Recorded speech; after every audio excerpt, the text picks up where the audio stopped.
Huwag basta-basta kukuha ng kung ano-ano sa labas at dadalhin sa loob ng bahay. Kasi baka mamaya, manginig kayo sa takot ng hindi inaasahan. Story time. May isang lalaki na tawagin natin sa pangalang Ting. Mabait at maawain siya sa mga inaapi. Kabaliktaran siya ng ama niyang si Edgar. Matikas at kinakatakutan sa bayan nila dahil parang palaging galit. Pero kahit na ganoon, mahal nila ang isa't isa. Sa totoo lang, paborito ni Edgar ang anak niyang si Ting.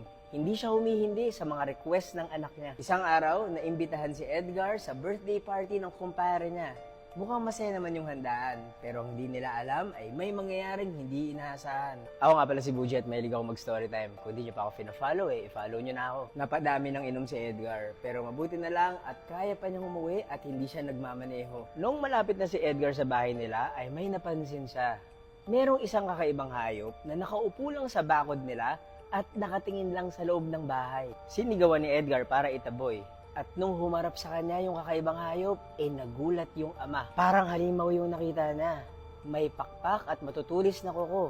At merong mukha ng isang matandang babae. Nakakita si Edgar ng pamalo at pinukpok niya yung halimaw. Tinamaan niya sa pakpak, pati na rin sa kanang mata. Sigurado si Edgar na aswang yung nakita niya dahil bigla daw nag-ibang anyo at naging pusa na kulay orange.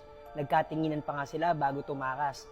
At nakita ni Edgar na duguan yung mata ng pusa. Nagising kinabukasan si Edgar na masakit yung ulo at sinalubong siya ng anak niyang si Ting sa kusina at tinanong kung meron ba silang gatas. Binigyan na lang ng pera ni Edgar si Ting at sinabing bumili ng gatas. Pero bigla siyang nagulat sa sinabi ng anak niya. Sabi ni Ting, meron kasing sumusunod sa akin sa labas kanina.